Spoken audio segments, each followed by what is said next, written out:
What's up YouTube? Jeff back again from High on Android, dopetechdaily.com, and today I have my initial unboxing and impressions of the LG Watch Urbane 2nd edition LTE.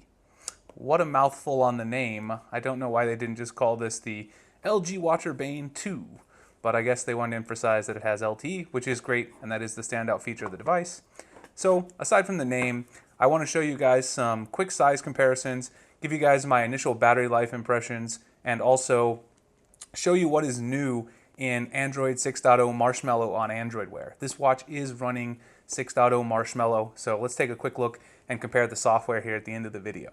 Now, first of all, I've been using this watch for about 48 hours, so obviously I've already unboxed it and got it set up. I want to show you guys what's in the retail box just so you can get an idea, and then we'll get into the size comparisons and the feature additions to Marshmallow.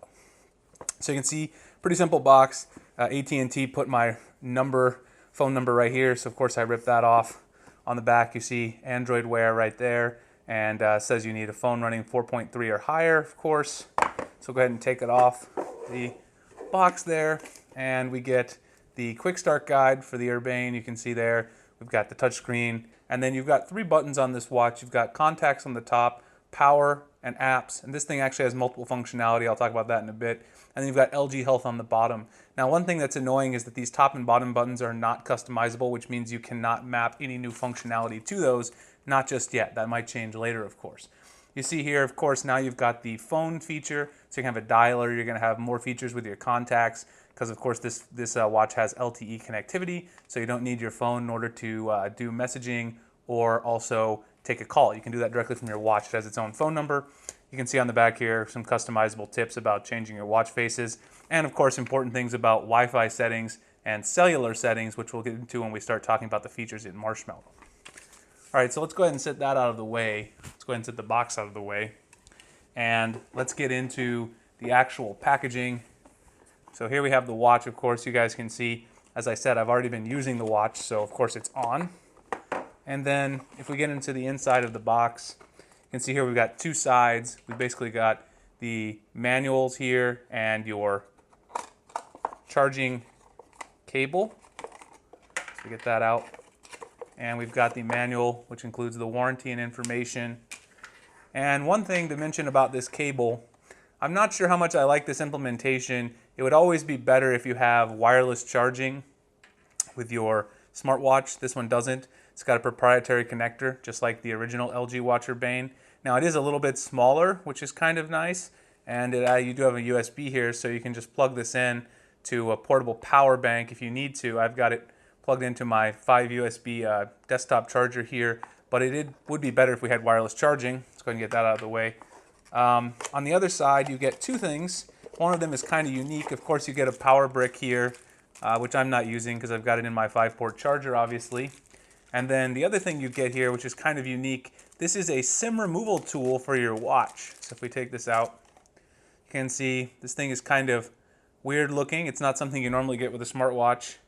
So if I quickly show you guys on the back here, if you want to take your SIM card out, you'll be able to use this on the back. So you can see this thing kind of has like 3 different little latches here. You can latch those here onto the back, and then you'll be able to pull out your SIM card. So this is mainly for being able to remove the SIM tray should you need to get into the SIM tray at any time with the watch. So of course that is a great feature to have, because you never know, with a device that has a SIM card, you may need to remove it. So you might want this, and that's exactly what that is. It took me a while to figure out exactly what it was, but definitely a useful thing to have if you need it. All right, so let's go ahead and put that back in the box. Let me go ahead and put the whole box to the side here. And then let's get into the actual watch. So the first thing about this watch that you really need to know is this is a giant watch. So unless you've used the Samsung Gear S, this watch is going to be much bigger than you're probably used to. So you can see here how thick the watch is right there. It's also incredibly heavy. So this thing feels very heavy in hand. So if you haven't worn a really big watch before, or if you haven't worn the Gear S as a smartwatch, this one's going to feel really thick and heavy. One other thing that I don't particularly like about the Watch Urbane 2 LTE is that the bands are not interchangeable, and they're also very stiff. You can see here that these bands right here look how they don't really give you much give there. So if you've got this on your wrist, this is probably going to feel a little stiff. It does to me, which may be a little uncomfortable for you depending on how your wrist, of course, everyone has a different sort of shape to their wrist, just like any other part of your body. So of course, you want to really try this watch on in stores before you decide to purchase it. That would definitely be my advice. It's a very large watch, and the reason that the watch bands are not removable like they have been on other Android Wear devices is that the LTE radios that you need to get better cellular signal, those are housed up here in the top part here of the band. So LG is actually using those, see right here, to make sure that you get the best signal possible. So you won't be able to switch these out. LG is possibly going to offer a leather version, but you might be waiting a while if you want that variant. All right, so let me quickly give you some size comparison. Since I said it's so large, let me compare it with some other things. Not all of these are on. This is the original LG Urbane. So you can see the lugs here actually make it maybe a little thicker on the front. But if you compare the two devices sort of on a side profile, you guys can see the LG Urbane 2, it's quite a bit thicker actually. So the LG Urbane 2, if I just sit these on top of each other, actually to give you a better look, you can see the LG Urbane 2 is maybe 1.5 times the thickness of the original LG Urbane. Let's see, we got the Gear S2. Now this watch is going to completely dwarf the Gear S2. You can see it's bigger on the front, the bezels of course, and then if we compare it on a side view, I told you guys this is a super thick watch, and it's twice as thick as the Gear S2, at least twice as thick as the Gear S2 for sure. And of course, this watch band is actually a lot softer, has a lot more give on the Gear S2 than it does on the LG Urbane 2. How about the Apple Watch? So here's the Apple Watch. You can see, even though the Apple Watch has a different form factor on the front, the LG Urbane 2 is bigger on the front. And of course, it's also going to be thicker than the Apple Watch. Again, at least 2 times thicker and much heavier. If you hold both of these in your hand, you're going to notice the LG Urbane 2 has a significant weight over this. And of course, again, this is a different band. I've got a leather band on here, but the band is not changeable on here. So that's one thing that's a big deal compared to these other watches. You can't switch them out. Here's the Moto 360. Second generation, so you can see here the Moto 360 second gen. Now the watch face itself on the Moto 360 second gen is bigger. That's the 46mm version, so it's a little bit bigger than on here on the LG Urbane 2. But in terms of the band has a lot more give, of course, because it's a leather band. Of course, you can get very different, and you can also change your bands out on the Moto 360. And if we look at the thickness, you can see again at least twice as thick as the Moto 360 second gen is the LG Urbane 2. So a very big, thick watch.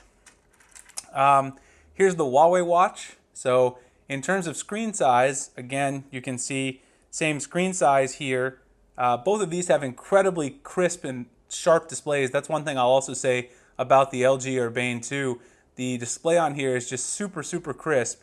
But again, you can see in terms of overall bulk, the bezels and everything here make the LG Urbane 2 quite a bit bigger than the Huawei watch overall. And you can also see that in addition to that, if we stack them on top of each other again, the Huawei watch from a side profile is probably about, the Huawei watch is pretty thick, I guess, but it's still much smaller in thickness than the Urbane 2.